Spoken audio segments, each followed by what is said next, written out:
এটাই হচ্ছে ইলিয়াস ভাইয়ের পাওয়ার। ধামাকা দেখছেন? ইলিয়াস ভাই বারবার করে প্রমাণ করতেছে সে একজন দেশপ্রেমী, কিন্তু ডক্টর মোহাম্মদ ইউনূসের সরকার সম্পূর্ণরূপে ব্যর্থ। যে ডক্টর মোহাম্মদ ইউনূসের সরকার প্রকৃত দেশপ্রেমিকদের চিনতে পারতেছে। মারামারি করে এই সংঘাতের মাধ্যমে আমরা আর কিছু অ্যাচিভ করতে পারবো না, আর কিছু আমরা পাবো না। সুতরাং দয়া করে আপনারা সমস্ত ধ্বংসযজ্ঞ, সমস্ত অরাজকতা, সমস্ত সংঘর্ষ থেকে বিরত হন। ডোনাল্ড ট্রাম্প ক্ষমতায় চলে এসেছে। ক্ষমতা গ্রহণের সাথে সাথে যেটা শুরু হবে সেটা হলো ফালতু সব সমন্বয়, সার্জিস বলেন, রাফি বলেন, হাসনাত আব্দুল্লাহ অথবা নাহিদ ইসলাম, আসিফ মাহমুদ, সবাই সব তথ্যই নিয়ে আছে এবং এদের মূলত আসলে পালানোর জায়গা দেখি না। এক পালালে হয়তো পালাতে পারে পাকিস্তানে, এছাড়া আসলে কোনো দেশ নেই। আওয়ামী লীগের গোপন ভয়ে কাছে সমগ্র দেশ, আওয়ামী লীগ কিন্তু বর্তমানে নাই। তাহলে এই যে অদৃশ্য ভয়, এই অদৃশ্য ভয়টা কিসের জন্য? সমন্বয় থেকে শুরু করে রাজনৈতিক দল যেগুলো আছে সবার মধ্যে একটাই ভয়, যে আওয়ামী লীগ। আসলে সেনাবাহিনীর ভিতরে ভিতরে কি চলতেছে, সার্কাস সরকার এবং কি পুতুল সরকার হিসেবে তারা ইতিমধ্যে বসে আছে। তার কোন সময় যে আপনার দৌড় দিবে, তার মানে আমাদের দেশে যে কিছু একটা হতে চলেছে, এগুলো মোটামুটি তারা সবই জানে। হাসিনা স্পিকারের কাছে ক্ষমতা হস্তান্তর করতে চেয়েছিলেন। বাংলাদেশের সাবেক প্রধানমন্ত্রী শেখ হাসিনা আগস্টের প্রথম দিকে সংসদের স্পিকার শিরিন শারমিন চৌধুরীর কাছে ক্ষমতা হস্তান্তরের পরিকল্পনা করছিলেন। 18 কোটি মানুষকে মুক্তিযুদ্ধে খেলা হচ্ছে। রাজনৈতিক দলগুলোর একটা এজেন্ডা, তাদেরকে আমরা নানানভাবে সমালোচনা করি, ক্ষমতা থেকে টেনে হিঁচড়ে নামানোর চেষ্টা করি। কখনো সেই সময়টি দীর্ঘ হয়, কখনো হয়তো সফল হয়, কিন্তু এই সরকার আসসালামু আলাইকুম দর্শক, নতুন একটা নিউজে আপনাকে স্বাগতম। প্রিয় দর্শক, বাংলাদেশের বর্তমান রাজনৈতিক অবস্থা প্রেক্ষাপট নিয়ে করা আমাদের আজকের ভিডিওটি খুবই গুরুত্বপূর্ণ। ভিডিওটি শুরু থেকে শেষ পর্যন্ত ধৈর্য সহকারে দেখে একটি লাইক দিয়ে সবাইকে শেয়ার করে দিন। আমাদের চ্যানেলে নতুন হলে চ্যানেলটি সাবস্ক্রাইব করে পাশে থাকা বেল আইকনে ক্লিক করে রাখুন। আমাদের ভিডিওটি আপনি বাংলাদেশের কোন জেলায় বসে দেখছেন বা শুনছেন সেটি অবশ্যই কমেন্ট বক্সে কমেন্ট করে জানিয়ে দিতে ভুলবেন না। চলুন আর কথা না বাড়িয়ে ভিডিওটিতে একটি লাইক দিয়ে ধারাবাহিকভাবে আজকের গুরুত্বপূর্ণ খবরগুলো দেখে নেই। এটাই হচ্ছে ইলিয়াস ভাইয়ের পাওয়ার। ধামাকা দেখছেন? ইলিয়াস ভাই বারবার করে প্রমাণ করতেছে সে একজন দেশপ্রেমিক, কিন্তু ডক্টর মোহাম্মদ ইউনূসের সরকার সম্পূর্ণরূপে ব্যর্থ। যে ডক্টর মোহাম্মদ ইউনূসের সরকার প্রকৃত দেশপ্রেমিকদের চিনতে পারতেছে না। আচ্ছা, আমি একটা প্রশ্ন করি, ডক্টর মোহাম্মদ ইউনূস কি আদৌ নিরাপদ? একটা উদাহরণ দিই আপনাদের।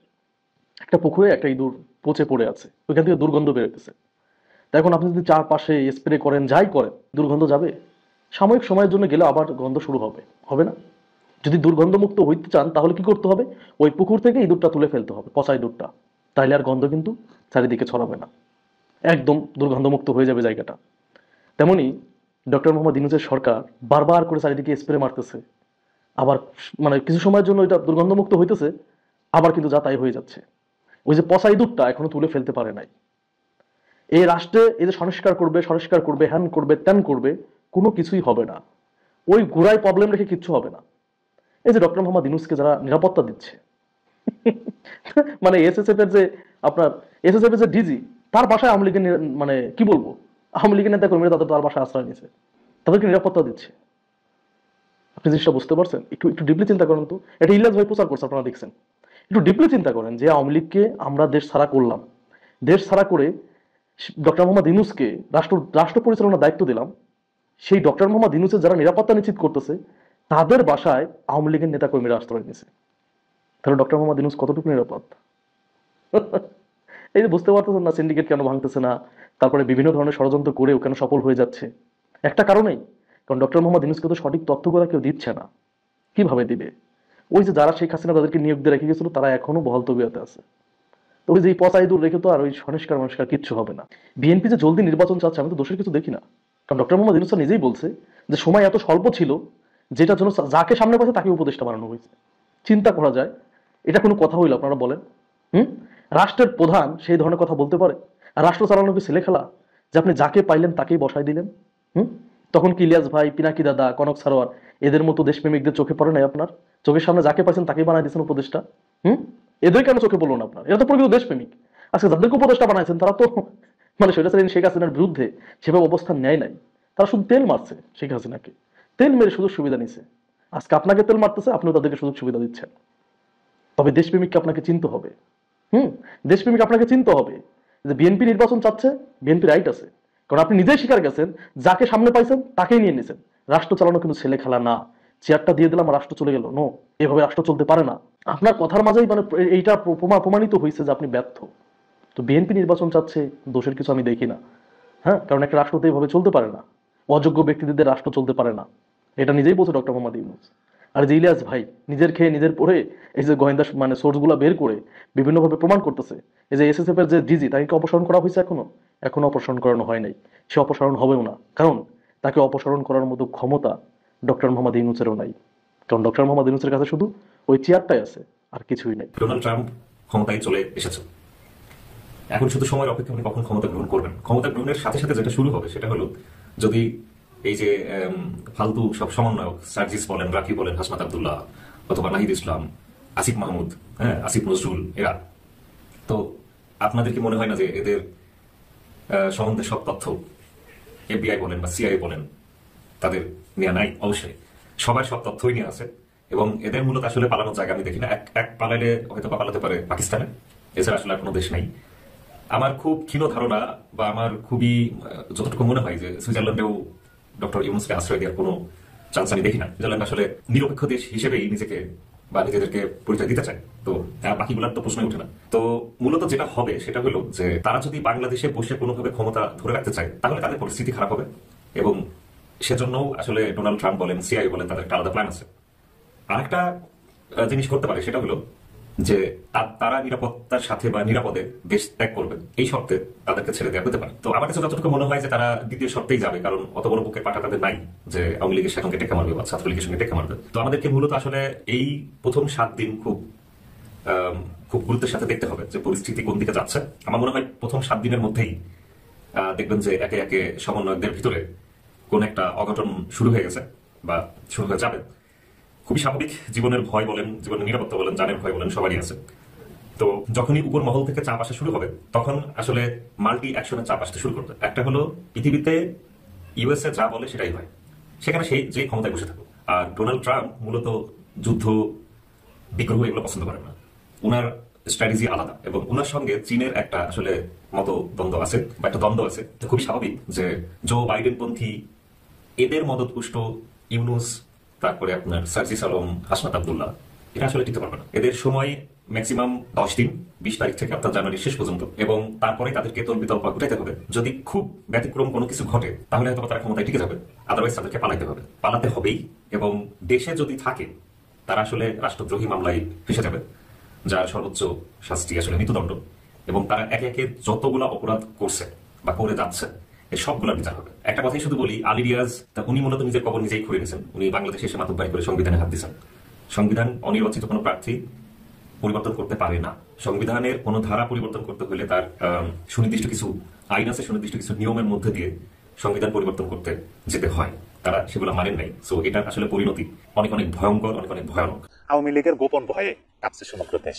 আমরা শুনছি অতীতে যখন পশ্চিম পাকিস্তান, তখন তো এরা ছিল পূর্ব পাকিস্তান, এই পূর্ব পাকিস্তানে যখন পশ্চিম পাকিস্তানরা শাসন করতো, শোষণ করতো, তখন বঙ্গবন্ধুকে জমের মতো ভয় পাইতো, আওয়ামী লীগকে ভয় পাইতো, এবং ভয়ের মানে এক পর্যায়ে তো ছাত্রলীগকে নিষিদ্ধই করছিল।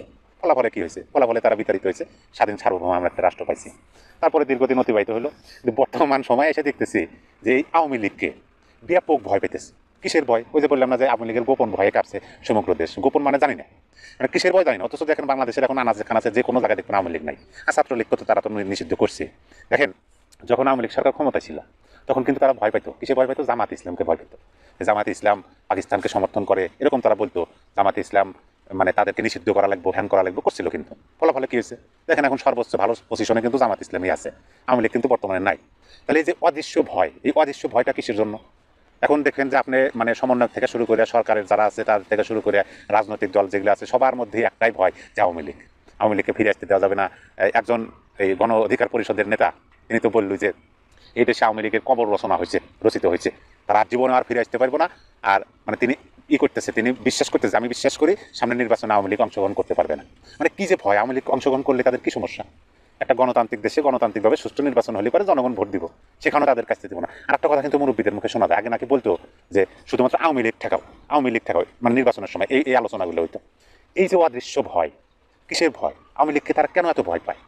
তাহলে কি ধরে নেব আমরা যে আওয়ামী লীগ বাঘ, আওয়ামী লীগ সিংহ? দেখেন ঘন কুয়াশা, আপনি যদি ধরেন ব্যাপক রোদ গরমের দিন সেটা আপনি মোকাবেলা করতে পারবেন, ঝড় মোকাবেলা করতে পারবেন, ভূমিকম্প মোকাবেলা করতে পারবেন, প্রচুর শীত মোকাবেলা করতে পারবেন। কিন্তু যখন ঘন কুয়াশা হয় সেটা মোকাবেলা করা যায় না, বিশেষ করে যারা মানে রাজপথে আপনার চলাচলের জন্য, এতে আপনার সড়ক পথে হোক, বিমান পথে হোক, নৌপথে হোক, যে পথেই হোক, ঘন কুয়াশার সময় সেটা কিন্তু মারাত্মক, সেটা মোকাবেলা করা যায় না। কারণ সামনে কি দেখা যায় না, আপনি লাইট মারবেন, লাইটও আপনার মানে বেশি দূর লাইটের আলো যাবো না। এখন ওই ঘন কুয়াশার চাদরের বাইরে ওখানে কি আওয়ামী লীগ না অন্য কিছু, মানে এই যে ভয়, সব জায়গায় খালি ভয় ভয়, আওয়ামী লীগ ঠেকাও, আওয়ামী লীগ সরাও, ছাত্রলীগ সরাও, সবাইকে গারদে ঢুকাও, এই যে। অথচ আমরা বুঝতেছি না, আমরা সাধারণ মানুষ বুঝতেছি না যে আসলে কিসের ভয়, কেন ভয় করতেছে আওয়ামী লীগ। আওয়ামী লীগ তো নাই এখন, আপনি বাংলাদেশের যে কোনো একটা উপজেলায় যান, ওয়ার্ড ভিত্তিক যান, যে জেলা পর্যায়ে যান, কোনো জায়গায় কি আছে? নাই। তারপরেও ভয়, এই ভয়ের উন্মোচনটা কি, এটা একটু ভাবা উচিত।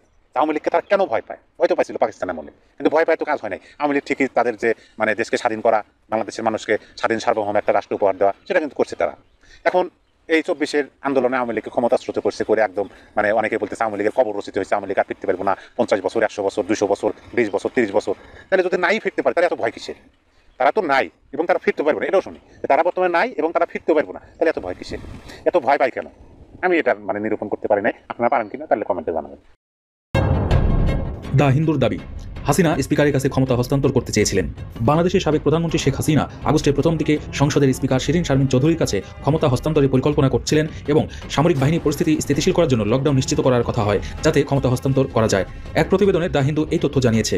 পত্রিকাটির সঙ্গে একান্ত সাক্ষাৎকারে আওয়ামী লীগ আমলের শিক্ষামন্ত্রী মহিবুল হাসান চৌধুরী নওফেল বলেন, আমরা সেই সময় গণভবনে উপস্থিত ছিলাম এবং ক্রমাগত পরিকল্পনা করছিলাম কিভাবে ছাত্র বিক্ষোভের সমাধান করা যায়। তবে আমাদের মধ্যে কেউ কেউ মনে করেছিলেন সাবেক প্রধানমন্ত্রীর আকস্মিক পদত্যাগে আইনশৃঙ্খলা পরিস্থিতি ভেঙে পড়বে, সেই কারণেই লকডাউনের পরিকল্পনা করা হয়েছিল।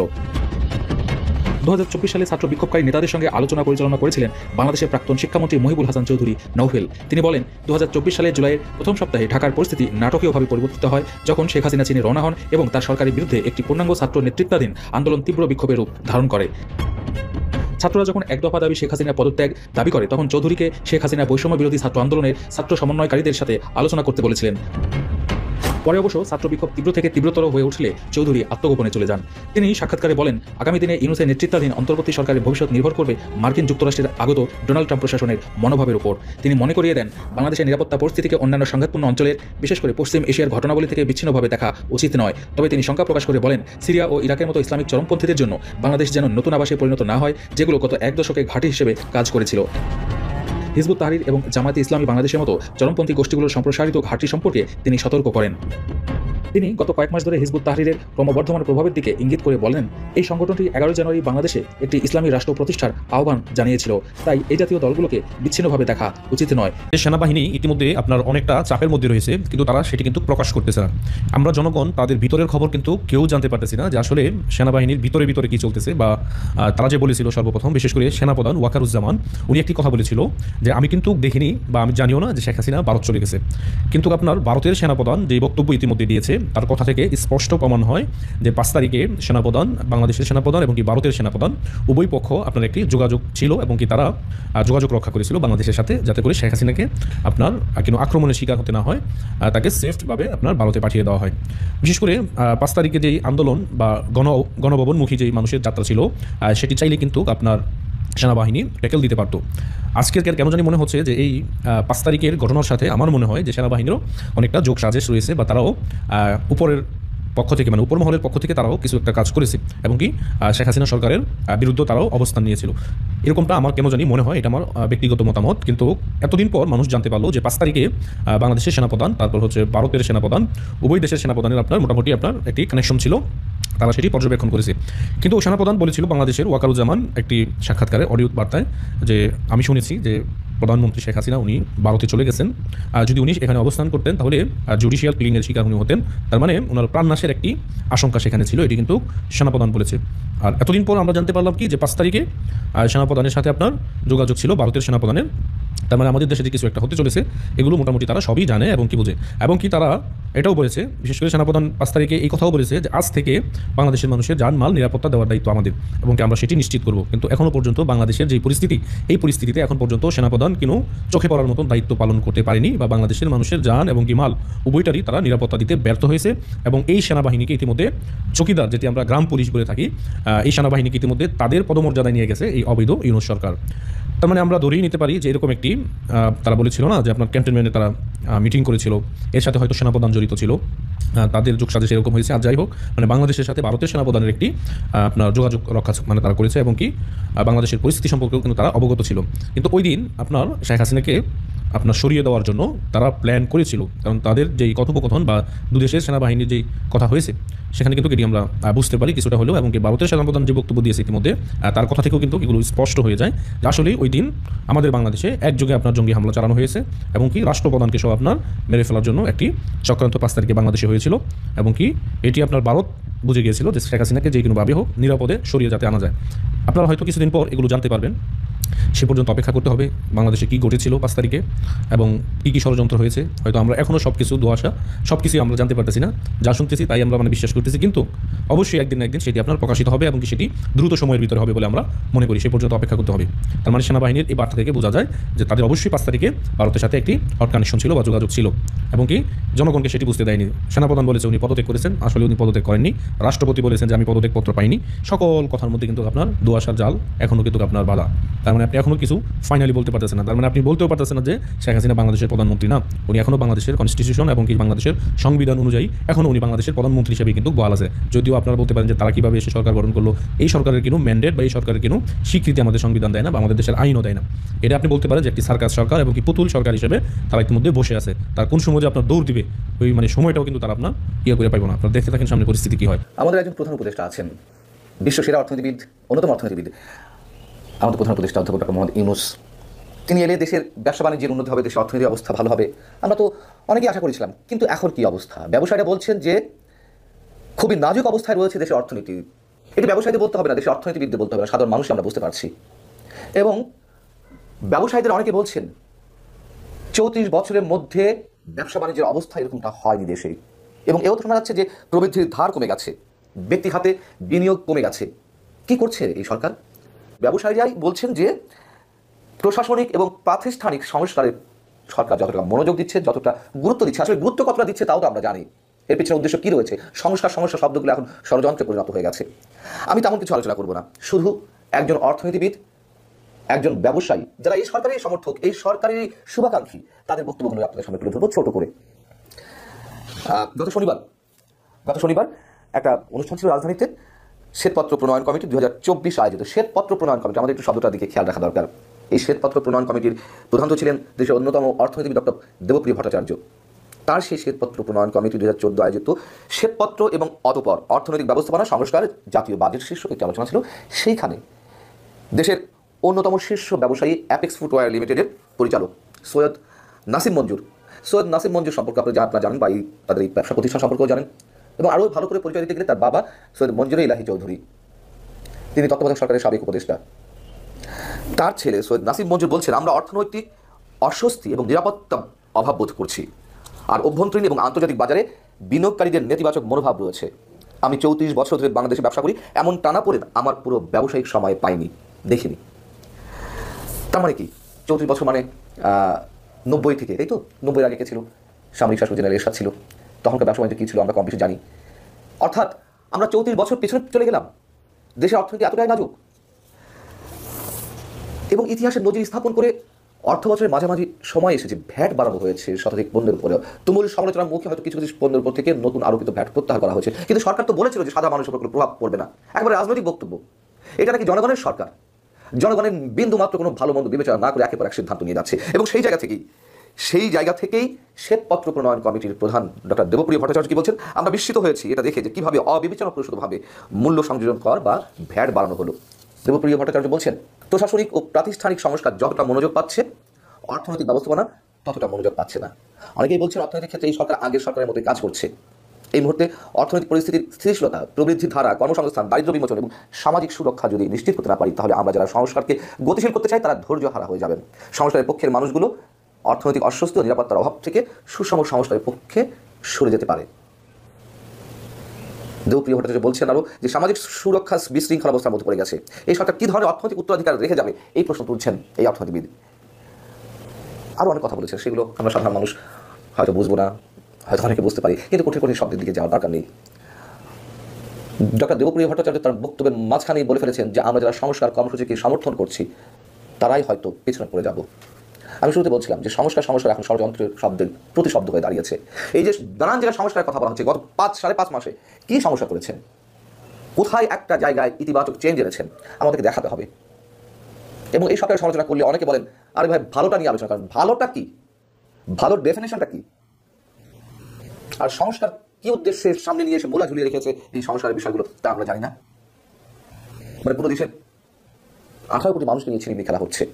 রাজনৈতিক দলগুলোর তো একটা এজেন্ডা থাকে, তাদেরকে আমরা নানানভাবে সমালোচনা করি, ক্ষমতা থেকে টেনে হিঁচড়ে নামানোর চেষ্টা করি। কখনো সেই সময়টি দীর্ঘ হয়, কখনো হয়তো সফল হয়। কিন্তু এই সরকারের উদ্দেশ্য কি? একটা অন্তর্বর্তী সরকার একটা নির্দিষ্ট টাইমের জন্য থাকেন, তাই না? 3 মাস, 6 মাস, 1 বছর ধরে নামে এই সরকার। তাদের কোনো সিস্টেম দেখছি না, কোনো ধরনের কোনো, এটা কি বলা যায়, মানে সুনির্দিষ্ট কোনো এজেন্ডা, নির্বাচনের কোনো লক্ষ্য কিছুই দেখছি না। ক্ষমতা নির্ধারিত করতে চায়, একটা বিশেষ মহল ক্ষমতা হতে চায়, এবং তার জন্য যা মানে ঘুম পাড়া নিয়ে গান শোনাচ্ছে। আগে সরকার যেমন উন্নয়নের গল্প শুনিয়েছে, এই সরকার আবার সংস্কারের গল্প শোনাচ্ছে। পুতুলকে বিশ্ব স্বাস্থ্য সংস্থা থেকে সরাতে চিঠি।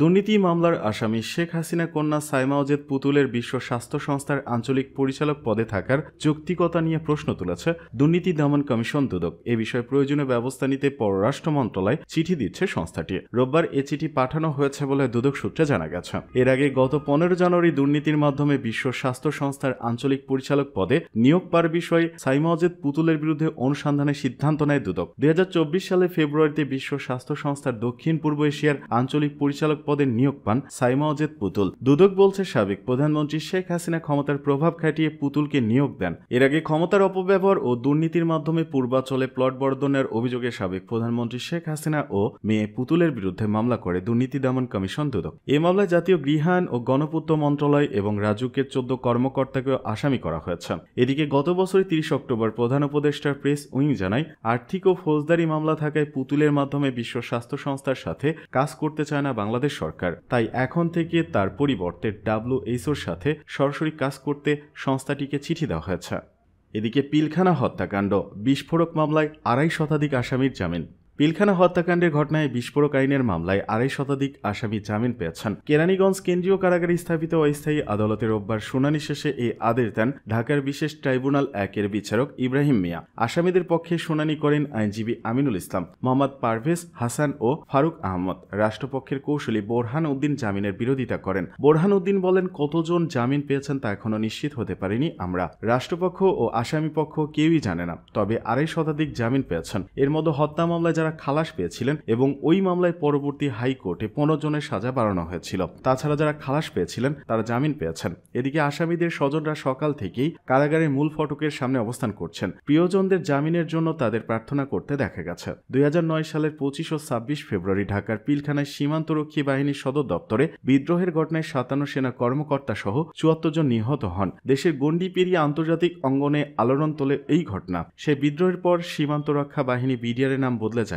পরিবর্তন আসে পোশাকেও। এ বাহিনীর নাম এখন বর্ডার গার্ড বাংলাদেশ বা বিজিবি। বিদ্রোহের বিচার বিজিবির আদালতে হলেও হত্যাকাণ্ডের মামলা বিচারের জন্য আসে প্রচলিত আদালতে। এই ঘটনায় হত্যা বিস্ফোরক আইনে 2টি মামলা হয়। হত্যা মামলায় খালাস বা সাজাভোগ শেষে বিস্ফোরক মামলার কারণে মুক্তি আটকে যায় 468 বিডিআর সদস্যের। বিস্ফোরক আইনের মামলায় 434 জন আসামির বিরুদ্ধে বিচার কাজ শুরু হয়েছিল 2010 সালে, কিন্তু মাঝপথে বিস্ফোরক মামলার কার্যক্রম এক প্রকার স্থগিত রেখে কেবল হত্যা মামলার সাক্ষ্য উপস্থাপন করে রাষ্ট্রপক্ষ। এ কারণে এই মামলার বিচার ঝুলে যায়। অন্যদিকে হত্যা মামলায় 850 জনের বিচার শেষ হয় 2013 সালের 5 নভেম্বর। তাতে 152 জনের ফাঁসি, 160 জনের যাবজ্জীবন ও 256 জনকে বিভিন্ন মেয়াদে কারাদণ্ড দেওয়া হয়। খালাস পান 278 জন। 2017 সালের 27 নভেম্বর সেই মামলার ডেথ রেফারেন্স ও আপিলের রায়ও হয়ে যায় হাইকোর্টে। তাতে 139 আসামির মৃত্যুদণ্ড বহাল রাখা হয়। যাবজ্জীবন সাজা দেওয়া হয় 185 জনকে, আরও 228 জনকে দেওয়া হয় বিভিন্ন মেয়াদে সাজা। খালাস পান 283 জন।